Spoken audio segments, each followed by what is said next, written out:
नमस्कार.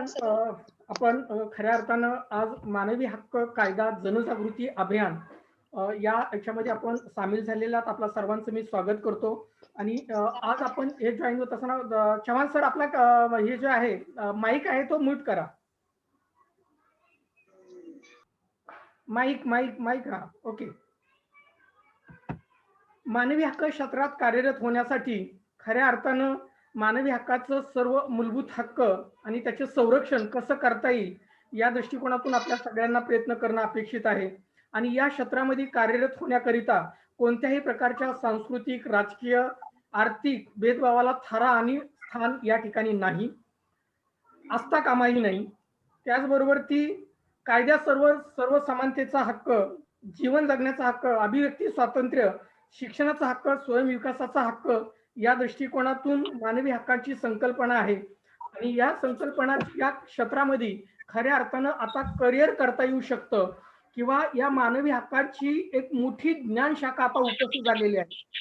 वेगवेगळ्या माईक जरा बंद केला तर बरं होईल. थांबा मीच म्यूट करतो. ओके.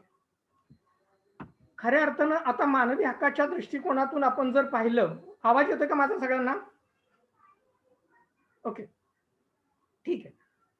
मानवी हक्क ही एक जी संकल्पना आलेली आहे आता, ही संकल्पना खऱ्या अर्थानं आता एक मोठा एक ज्ञान शाखा बनून राहिलेली आहे.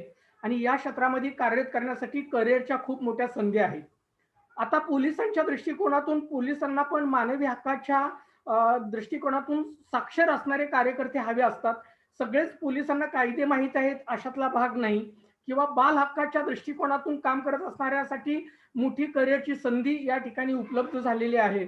आंतरराष्ट्रीय स्तरावरती मानवी हक्काच्या संबंधानं किंवा वेगळ्या आस्थापनामध्ये ज्या दृष्टिकोनातून आपण आता मोठ्या कंपन्या पाहतो, आपण या कंपन्यांमध्ये ही मानवी हक्काचं ज्ञान असणारी लोक आता आवश्यक असणार आहे. म्हणून मानवी हक्क एक आता करिअरची एक ज्ञानशाखा उपस्थित राहिलेली आहे.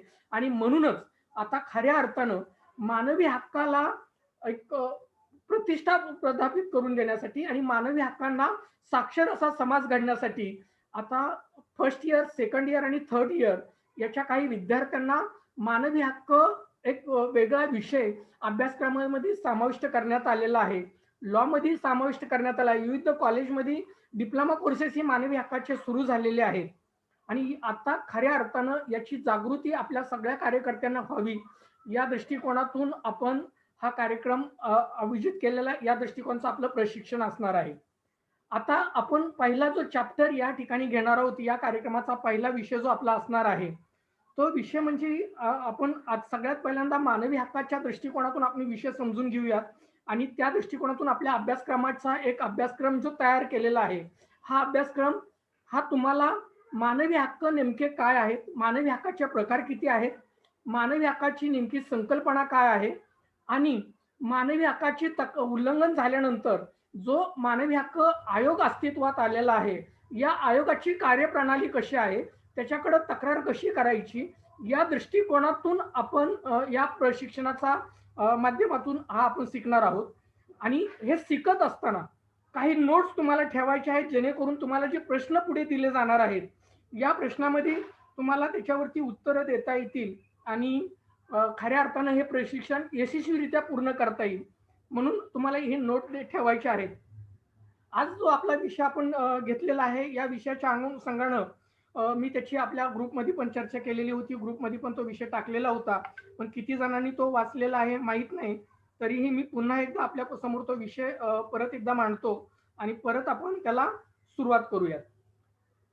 हा कार्यक्रमाचा, या प्रशिक्षणाचा विषय आहे मानवी हक्क म्हणजे नेमके काय, मानवी हक्काची पायमली कशी होते, अपंग व प्रौढ यांच्या समस्या नेमक्या काय आहेत आणि त्यांच्या मानवी हक्कांचं उल्लंघन कसं होतं, बालकांचे मानवी हक्क नेमके काय आहेत, या अनुषंगानं आपण चर्चा करणार आहोत. आणि या अनुषंगानं आपला पहिला पाठ या ठिकाणचा आहे.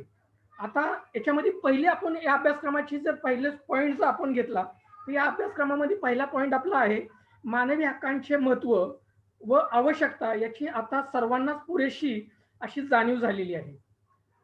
त्याबाबत आणखी जागृती घडवून आणण्याचे प्रयत्न सरकार दरबारी पण केले जात आहेत, शासन दरबारी केले जात आहेत, त्याचबरोबर ती अनेक स्वयंसेवी संस्था या संबंधाने आपल्याला काम करताना दिसत आहे. असे असले तरी आजही मोठ्या प्रमाणात मानवी हक्कांचं उल्लंघन वेगळ्या-वेगळ्या ठिकाणी आपल्याला होताना दिसतं. आणि म्हणून मानवी हक्कांचं उल्लंघन ज्यावेळेस होतंय त्यावेळेस आपल्याला कल्पना आहे, की हुकुमशाही किंवा एकाधिकारशाही असणाऱ्या राष्ट्रामध्ये मानवी हक्कांचं उल्लंघन होणं ही काही वेगळी गोष्ट नाही किंवा त्यात काही वेगळं त्याच्यामध्ये वेगळं पण आपल्याला म्हणता येणार नाही. मात्र लोकशाहीमध्ये ही आपण जगत असतानाही मोठ्या प्रमाणात लोकशाहीमध्ये देखील मानवी हक्कांचं उल्लंघन होतं किंवा मानवी हक्कांची अपप्रतिष्ठा केली जाते, त्याची पायमल्ली होताना आपल्याला दिसते आणि म्हणूनच मानवी हक्कांनी साक्षर असा समाज आपल्याला घडणं अपेक्षित आहे. तो समाज आपल्याला त्या पद्धतीने घडला पाहिजे, या दृष्टिकोनचा हा प्रयत्न आपला आहे. मानवी हक्कांची पायमल्ली झाल्यामुळे किंवा समाजातील काही घटकांना मानवी हक्कापासून वंचित ठेवू लागल्याने कोणत्याही देशापुढची समस्या जी समस्या निर्माण होतात, त्या मानवी हक्कापासून वंचित ठेवण्यासाठी निगडीत असलेल्या समस्या व्यक्तीचे जीवन प्रभावित करतात. पण त्याचबरोबर राष्ट्राच्या व राष्ट्र समाजाच्या जीवनावरती त्याचा गंभीर परिणाम केला जातो. या संदर्भात आपल्याला त्याचे काही महत्त्वाचे ठळक मुद्दे समजून घेणं गरजेचं आहे. गाईज आपल्याला या ठिकाणी महत्त्वाचं आहे, की आपण लोकशाहीमध्ये आपण राहत आहोत. मानवी हक्कांचं उल्लंघन कदाचित जी एक अधिकारशाही आहे किंवा जिथं हुकुमशाही आहे, मनमानी पद्धतीनं वाटेल त्याला ज्याही पद्धतीने शिक्षा द्यायच्या, ज्याला जसं वाटेल त्या पद्धतीने कार्य करायचं. अशा पद्धतीच्या ठिकाणी मानवी हक्कांचं उल्लंघन होणं एक वेळेस आपण समजू शकतो. पण आपला भारत देश हा लोकशाही प्रधान देश आहे. या लोकशाही प्रधान देशाची मूळ समस्या नेमकी काय आहे? तर आपल्याला लोकशाही असतानाही आपल्या लोकशाहीमध्ये मानवी हक्कांचं उल्लंघन होतं आणि ही मानवी हक्काचं उल्लंघन ही खऱ्या सगळ्यात मूळ समस्या आहे आणि याचा परिणाम केवळ आपल्या व्यक्तीवरती होत नाही, तर परिणामही आपल्या राष्ट्रावरती होतो त्याचा परिणाम, आपल्या समाजावरती त्याचा परिणाम होतो आणि म्हणून या विषयाच्या अनुषंगानं नेमक्या मानवी हक्कांच्या उल्लंघनाच्या दृष्टिकोनातून कुठल्या तरतुदी आहेत किंवा कुठं मानवी हक्कांची पायमल्ली होती, हे पाहणं आपल्याला खऱ्या अर्थानं गरजेचं आहे. म्हणून आपण आता या ठिकाणी पाहूयात, की मानवी हक्कांचं उल्लंघन नेमकं कुठं-कुठं होतं. आपण कुठल्या-कुठल्या ठिकाणी मानवी हक्कांचं उल्लंघन केलं जातं, याचे काही पॉइंट्स आपण आधी लक्षात घेऊया. सगळ्यात पहिल्यांदा आपण एक पॉइंट्स आहे याच्यामध्ये अनुसूचित जाती जमातीच्या मानवी हक्कांची पायमल्ली. आता याच्यामध्ये काय दिलेलं आहे? त्याच्यामध्ये भारत सरकारने अनुसूचित जाती आणि जमातीवरील अत्याचार थांबवण्यासाठी अत्याचार प्रतिबंध कायदा करण्यात आला. या कायद्याचे उद्दिष्ट हे की अनुसूचित जाती व भटक्या व विमुक्त जमाती लोकांना समाजाच्या मुख्य प्रवाहात स्थान मिळावे. अनुसूचित जाती व भटक्या विमुक्त जाती जमातीच्या व्यक्तीस अ, जे खाता येत नाही अशा प्रकारच्या गोष्टी पदार्थ त्यांना खायला प्रवृत्त करणे किंवा त्यांना अस्पृश्य समजून त्यांना मानसिक छळ करणे, अशाही घटना आपल्याला घडताना दिसतात आणि समाजात भेदभावाची वागणूक मोठ्या प्रमाणात दिली जाते आणि म्हणूनच त्या संबंधाने भारत सरकारने अनुसूचित जाती जमाती अत्याचार प्रतिबंध कायदा अंमलात आणलेला आहे आणि असा कायदा अंमलात आणला असतानाही मोठ्या प्रमाणावर आपल्याला आजही भेदभाव होताना दिसतो. मोठ्या प्रमाणावर अन्य अत्याचार अल्पसंख्याक अनुसूचित जाती जमातीवरती झालेल्या दिसतात आणि म्हणून भारत सरकारने सामाजिक जबाबदारी म्हणून त्यांनी जमातीला एखाद्या व्यक्तीस मूल मूल पाडून किंवा जबरदस्तीने भीक मागण्यास लावणे किंवा त्याच्या प्रकारचे वर्तन करणे, त्यास लावणे, अनुसूचित जाती जमातील एखाद्या व्यक्तीला जबरदस्ती करून मतदान करू नये किंवा एखाद्या ठराविक उमेदवारासच मतदान करावयास लावणे किंवा कायद्याने सांगितलेल्या पद्धतीपेक्षा वेगळ्या पद्धतीने मतदान करण्यास प्रवृत्त करणे, अशाही काही घटना आपल्याला समाजात होताना दिसून येतात. हे मानवी हक्कांचे मूळ उल्लंघन आहे किंवा मानवी हक्कांची ही उल्लंघनाची सगळ्यात मोठी गोष्ट आपल्याला दिसून येते. आता नेमकी आणखी मानवी हक्कांचं उल्लंघन कुठल्या कारणाने होतं? ते म्हणजे गरिबी. या गरिबीच्या संदर्भात आपल्याला मानवी हक्कांच्या संबंधाने मोठ्या प्रमाणात उल्लंघन होताना आपल्याला दिसून येतं. तर मानवी हक्कांच्या गरिबीचं उल्लंघन कसं होतं, हे आपण थोडक्यात बघूया. या लोकांची सर्वात मोठी व महत्वाची समस्या गरिबी आहे. पारंपरिक भारतीय समाजात लोकांना अत्यंत हलक्या प्रतीची कामे करण्यात लावली जातात. त्यांना नव्या व्यवसाय निवडीच्या मुभा नव्हती. आधुनिक काळात व्यवसाय संबंधीचे सर्व निर्बंध शिथिल झाले असले तरी शेकडो वर्षापासून चालत आलेल्या परिस्थिती एकदम बदल होईल अशी अपेक्षा बाळगता येत नाही. आता समाजात कनिष्ठ स्थान मिळण्यासंदर्भात अस्पृश्यपणा अतिशय तुतेची वागणी दिली जात होती. त्याचप्रमाणे पाहण्याचा उच्चवर्णीयाचा दृष्टिकोन चांगला नव्हता. त्यामुळे त्यांना आपला विकास करता आला नाही. एका प्रकारे त्याची सर्व बाजूने कोंडी करण्यात आली. अनुसूचित जाती जमातीतील आज सुद्धा सामाजिक जीवनात सहभागी करून घेण्यात वरिष्ठ जातीचे लोक मनापासून तयार होताना आपल्याला दिसत नाही. भेदभावमध्ये काय आपल्याला दिसतं येतं तर त्या संबंधाने आपल्याला भेदभाव करताना दिला जातो. सामाजिक जीवनात ज्यांच्यावर अनेक प्रकारे भेदभाव केला जात आहे, त्यांच्याकडे पाहण्याचा उच्चवर्णीयाचा विशिष्ट दृष्टिकोन किंवा त्यांच्यापासून इतरांना जातीचे लोक बाळगत असलेल्या वर्तनाविषयक अपेक्षा यातून तेथील सामाजिक जीवनात वाट्याला कोणतेही भोग आले नसतील याची कल्पना आपल्याला करू शकतो. आजही शिक्षण इत्यादी क्षेत्रात समाजात भेदभाव होताना आपल्याला दिसून येतो. धार्मिक समस्या जर आपण पाहिली तर धार्मिक समस्यामध्ये अस्पृश्यतेला आजही मोठ्या प्रमाणावर त्यांचं धार्मिक हे म्हणू शकतो आपण त्याला काय म्हणतो की धार्मिक त्यांना जे स्वातंत्र्य आहे ते स्वातंत्र्य आजही आपल्याला देण्यात आलेलं दिसून येत नाही. धार्मिक कार्यक्रमामध्ये मोठ्या प्रमाणात अस्पृश्यतेला सामील करून घेतलं जातं का तर आजही मोठ्या प्रमाणात सामील करून घेतलं जात नाही. ही वस्तुस्थिती आपल्याला दिसून येते. आता आर्थिक शोषण गरिबी असल्यामुळं आर्थिक शोषणही मोठ्या प्रमाणावर केलं जातं. तर ग्रामीण भागातील अनुसूचित जाती जमातीतील लोकांपैकी बरेच लोक हे शेतमजूर आहेत. कारण त्यांच्या शिक्षणाचा फारसा प्रसार झालेला नाही. स्वतःची जमीन नसते. त्यामुळे शेतमजूर म्हणून दुसऱ्याच्या जमिनीवर रोजगार मिळवणे हाच त्यांच्या उपजीविकेचा मार्ग असतो. मोठ्या शहरात शारीरिक श्रमाची कामे हलक्या प्रतीची त्यांना दिली जातात. ही वस्तुस्थिती आजही मोठ्या प्रमाणावर समाजामध्ये आपल्याला दिसून येते. आता नेमकं हा सगळा प्रकार जर आपण पाहिला तर याला आपण काय म्हणतो तर त्याला म्हणतो आपण अन्याय. आता हा अन्याय काय प्रकारचा आहे, अन्याय कशाला समजायचं, अन्याय म्हणजे नेमकं काय हेही आपल्याला समजून घेतलं पाहिजे. तर याच्यामध्ये आपल्याला माहिती आहे भारतीय समाजात स्त्रियांना दुय्यम स्थान देण्यात आले आहे. अर्थातच दुय्यम स्थान म्हटले की स्त्रियांच्या समाजातील वास्तविक स्थितीची आपणास पुरेशी कल्पना येणार आणि भारतीय स्त्रिया सर्व प्रकारच्या सामाजिक, धार्मिक, सांस्कृतिक आणि कौटुंबिक अन्यायाला बळी ठरलेल्या आहेत. त्यामुळे त्यांची अवस्था पाहून पशुहीन बनली आहे असे म्हटले तरी फारसे वावगे ठरणार नाही. आता या सगळं आपल्या स्त्रियांच्या संदर्भातल्या मानवी हक्कांची आपण पुढे याची उकल पाहणार आहोत. फक्त मी आज आपल्याला हे काय सांगतोय की याचे मुद्दे काय आहेत, मानवी हक्कांच्या उल्लंघनाचे मुद्दे कशा पद्धतीने पुढे येतात आणि त्याचे कशा पद्धतीने परत त्यांचे हक्क कसे तयार होतात आणि वेगळे वेगळे कायदे कुठल्या स्तरावरती अस्तित्वात आले याची पार्श्वभूमी आपण त्याची फोड करून घेत आहोत. म्हणून एक एक मुद्दे आपण या ठिकाणी समजत आहोत. आता स्त्रियांच्या संदर्भातलं आपण पाहिलं की स्त्रियांचं दुय्यम स्थान, पण या दुय्यम स्थानाबरोबर ती अनिष्ट चाली, रूढी, परंपरा याचा विचार आपण केला पाहिजे. स्त्रियांना दुय्यम स्थान देण्याचं कारण काय की आजही मोठ्या प्रमाणावर आपल्याकडं स्त्रियांना भोग्याची वस्तू मानली जाते. स्त्रिया ह्या दुय्यम स्थानच दिले जातात. ह्या अनिष्ट रूढी परंपरा ज्या आहेत या रूढी परंपरांच्या दृष्टिकोनातून सती जाण्याची चाल असू द्या किंवा स्त्री भ्रूण हत्या असू द्या, बालविवाह असू द्या किंवा स्त्रियांना शिक्षण घेण्यास प्रतिबंध असू द्या, बहुपत्नीक यासारख्या चालीरीती असू द्या, स्त्रियांच्या जीवनावरती विपरीत परिणाम करतील अशा पद्धतीचे आपण कल्पनाही करू शकणार नाहीत अशा पद्धतीच्या काही चालीरीती आज पण आपल्याकडे पाळल्या जात आहेत.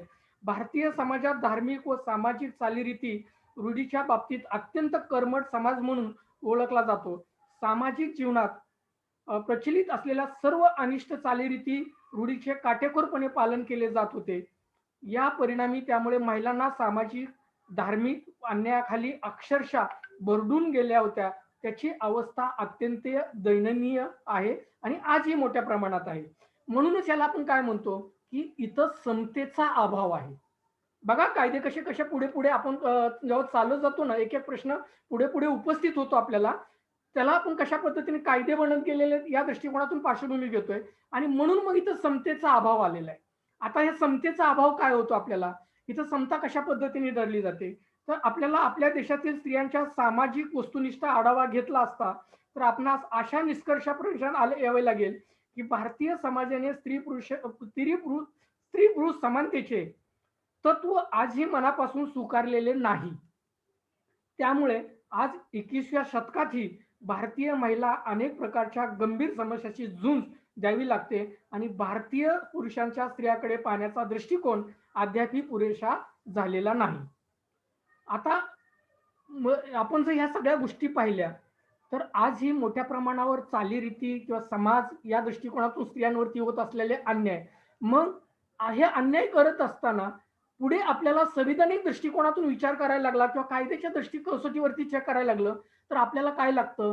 आपल्या संविधानामध्ये वैज्ञानिक दृष्टिकोन स्वीकारलेला आपल्याला दिसून येतो. आणि मग हा वैज्ञानिक दृष्टिकोन काय आहे? या दृष्टिकोनातून आपण पाहूया, की भारतीय वैज्ञानिक प्रगतीवरती फार मोठी आधार घेतला आहे. आज आपल्या देशात सर्व बाबतीत जगातील प्रगत देशाच्या बरोबरीला आला आहे, असे आपण मोठ्या अभिमानाने सांगतो. पण वैज्ञानिक प्रगती असली तरीही वैज्ञानिक दृष्टिकोन मात्र आज स्वीकारलेला आपल्याला दिसत नाही. अंधश्रद्धा, भोळ्या समजुती, सनातनी वृत्ती या गोष्टीचा आपल्या लोकांवरती असलेली पगडी आजही तसाच कायम आहे. त्यात एक भाग म्हणून भारतीय पुरुषांच्या व स्त्री दृष्टिकोनाचा उल्लेख करता येईल. स्त्रियाकडे पाहणाऱ्या पूर्वग्रहित दृष्टीमुळे स्त्रियांच्या आजही मोठ्या प्रकारचे अत्याचार होताना दिसतात आणि त्याच्या जीवनात अनेक समस्या निर्माण करताना आपल्याला दिसून येतात. आणि म्हणून केंद्र सरकारने पुढे जाऊन आपल्याला स्त्रियांच्या कौटुंबिक हिंसाचाराच्या संदर्भातला आपल्याला कायदा करताना आपल्याला दिसून आलेला आहे.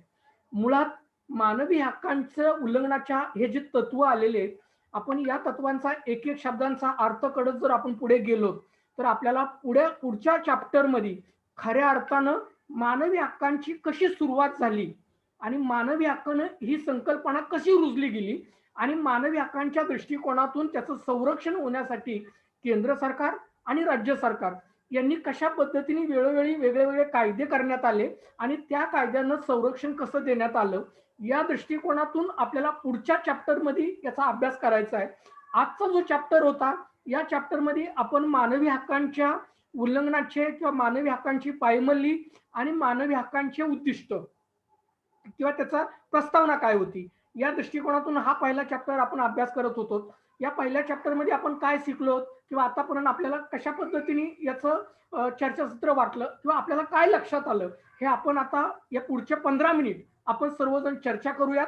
आणि पण पुढच्या चॅप्टरमध्ये आपण मानवी हक्कांचा कायदा नेमका कसा अस्तित्वात आला आणि स्त्रियांच्या हक्कांच्या संदर्भातनं जे वेगळे कायदे करण्यात आलेले आहेत. मग जवळपास 3 कायदे स्त्रियांच्या हक्कासंदर्भातले आहेत. हे तिन्ही कायदे कशा पद्धतीने अस्तित्वात आले आणि आज या सगळ्या कायद्याला कायदेशीर स्वरूप प्राप्त कसं झालेलं आहे, याचा चॅप्टरचा पुढच्या अभ्यासक्रमामध्ये आपण पुढच्या याच्यामध्ये अभ्यास करूया. आज आपण जे काही महत्वाचे मुद्दे आपण या ठिकाणी मांडलेले आहेत, या दृष्टिकोनातून आपल्याला कितपत आकलन झालेलं आहे, याच्यावरती आपण चर्चासत्र करूयात आणि याच्यामध्ये आपण आता चर्चा करूयात. तर या विषयाच्या अनुषंगानं कुणाला काही प्रश्न असतील तर त्यांनी आपला माईक म्यूट करावा, माईक हे करा ओपन करावा आणि आपला विषय त्या ठिकाणी मांडावा. काही प्रश्न असतील तेही विचारावे.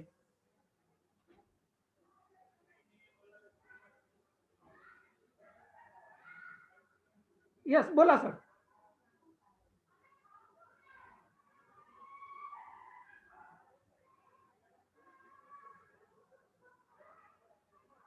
मयूर बोला.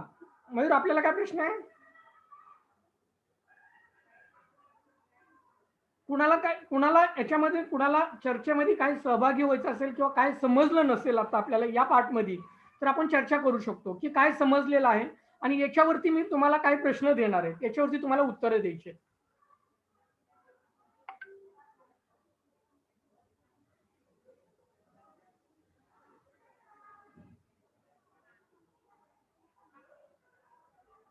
घोडके सर, आपल्याला काय प्रश्न आहेत? माईक चालू करा, तुमचा माईक चालू करून बोला. हा, नमस्कार सर. हा,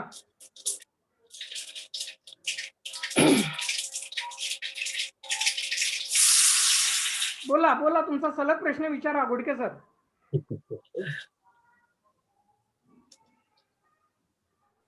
नाही, प्रश्न असा होता, हा महिलांना बऱ्याच वेळेला प्रोटेक्शन मिळत नाही. त्यांच्या काम करण्यावर बंधनं येली जातात किंवा त्यांना घरकामात जास्त गुंतवलं जातं. त्यांचं स्वातंत्र्य बऱ्यापैकी हिरावून घेतलं जातं. येस. आज आपण या त्याच्यासाठी आपण काय करू शकतो? या पार्ट मध्ये आपण हेच शिकलेलो आहोत. आज आपण जी चर्चा करणार आहोत की महिलांच्या संबंधीचे जे उल्लंघनाचे प्रकार काय आहेत ते आणि महिलांवरती कशा पद्धतीने अन्याय होतो या संबंधीच्या तरतुदी काय आहेत या संबंधीची आपण आज चर्चा केलेली होती. तर महिलांच्या संबंधी एक तर महिलांना आपण स्त्री पुरुष समानतेचा आपण तत्व स्वीकारलेलं असलं तर प्रामाणिकपणे त्याचं अस्तित्व आहे का आज आपल्याला दिसतंय का, तर कदाचित ते दिसत नाही. आणि महिलांना आजही दुय्यम स्थान दिलं जातं. महिलांच्या अन्याय अत्याचाराच्या बाबत अंधश्रद्धा ज्या आहेत किंवा रूढी परंपरा ज्याला आपण म्हणतो की महिलांच्या संबंधीच्या सती जाण्याच्या प्रकार आहेत, बालविवाहाच्या प्रकार आहेत, स्त्री भ्रूण हत्याच्या संदर्भातले अनेक प्रकार घडताना आपल्याला आजही घडताना दिसत आहेत. गर्भातच मुलीची हत्या घडवली जात आहे, वंशाला दिवा पाहिजे म्हणून ही केली जाते आणि एखाद्या विवाहित स्त्रीला आजही हुंड्यासाठी छळ करताना आपल्याला दिसून येतो. हे महिलांच्या मानवी हक्काच्या दृष्टिकोनातून होत असणारे हे उल्लंघनाचे मुद्दे आहेत. या दृष्टिकोनातून चर्चा केलेली आहे. याच्या उपाययोजना ज्या आहेत, तुमचा जो प्रश्न होता की याच्यावरची उपाययोजना काय आहेत हे आपण पुढच्या पार्टमध्ये नक्कीच याची चर्चा करणार आहोत. पुढच्या पार्टमध्ये नक्कीच या दृष्टिकोनातून उपाययोजना, त्यांच्या हक्काशीर कायदेशीर तरतुदी काय आहेत हे आपण पाहणार आहोत. पण आज या पार्टमध्ये एवढ्या पुरतच मर्यादित होतं. आणखी कोणाला काय प्रश्न आहेत का याच्यामध्ये? प्रशांत सर.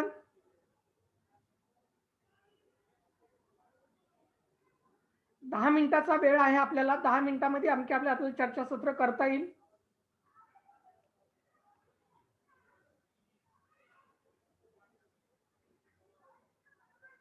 चंद्रकांत सर, आपल्याला काय प्रश्न आहे? चंद्रकांत सर, लातूर जिल्हाध्यक्ष.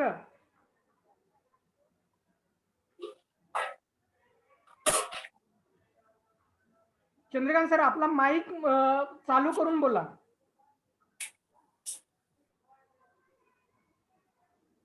नमस्कार सर जी. नमस्कार. नमस्कार, बोला सर.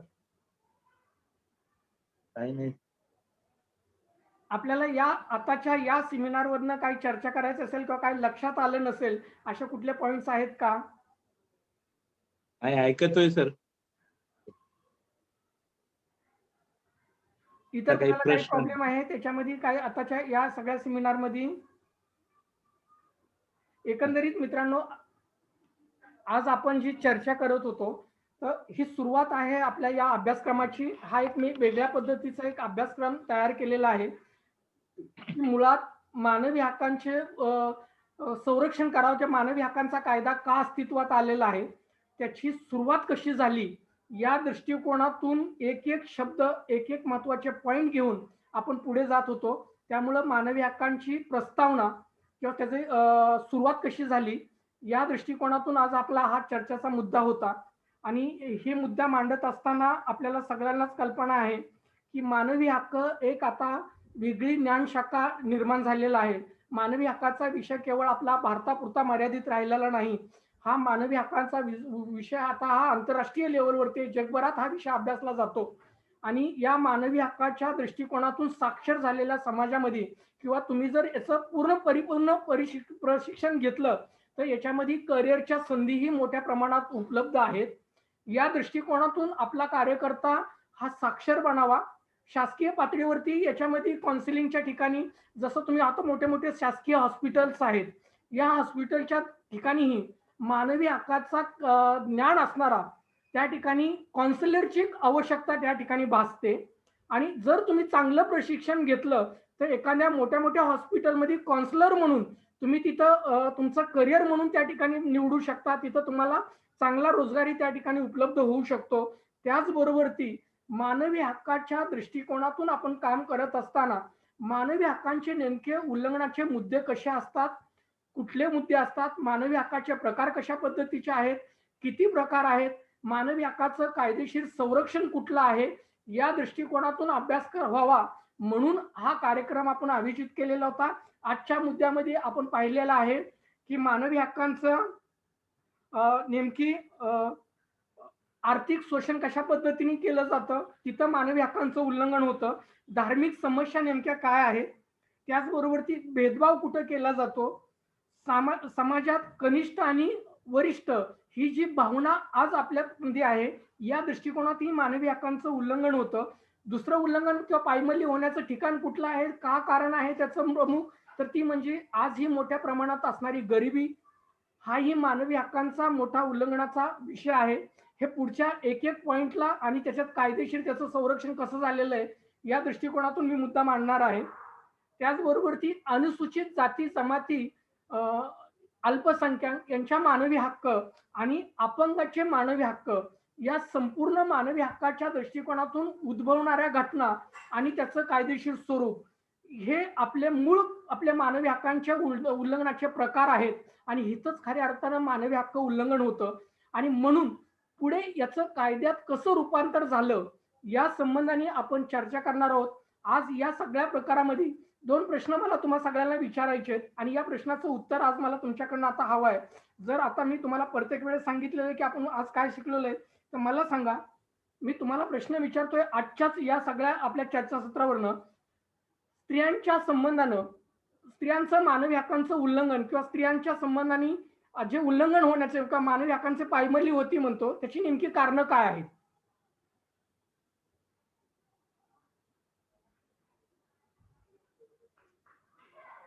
आता आपण याच अभ्यासक्रमावरती बोलत होतो.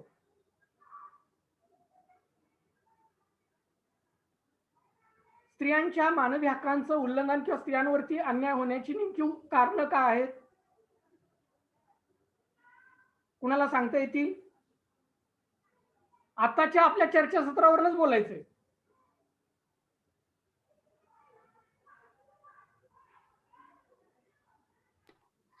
Yes Prashant sir.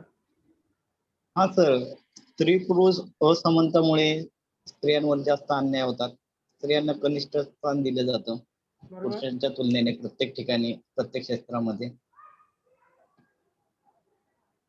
अगदी खरे. ओके. अजून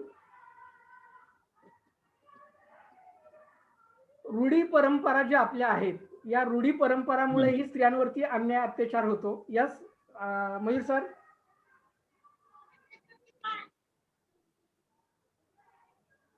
मयूर बोला.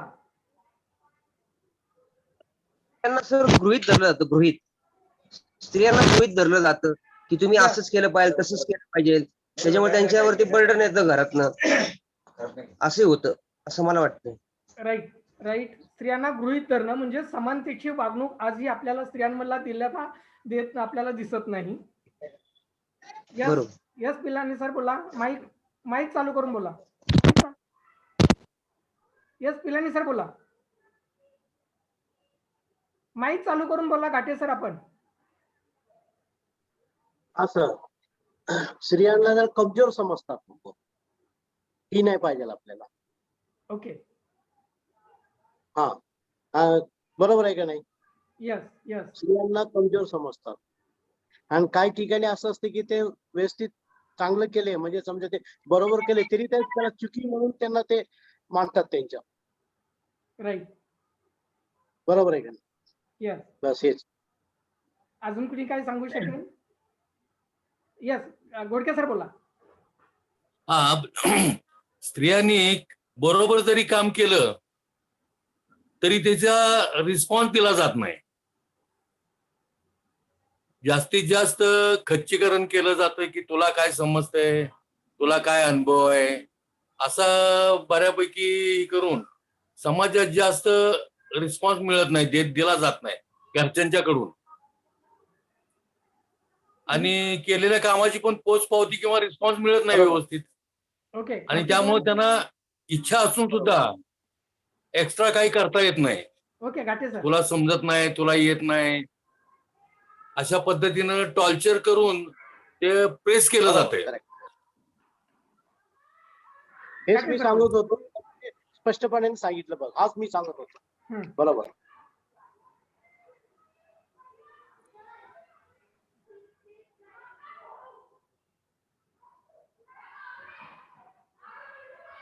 ओके. आणखी कोणाला काय मुद्दा मांडायचा याच्यामध्ये?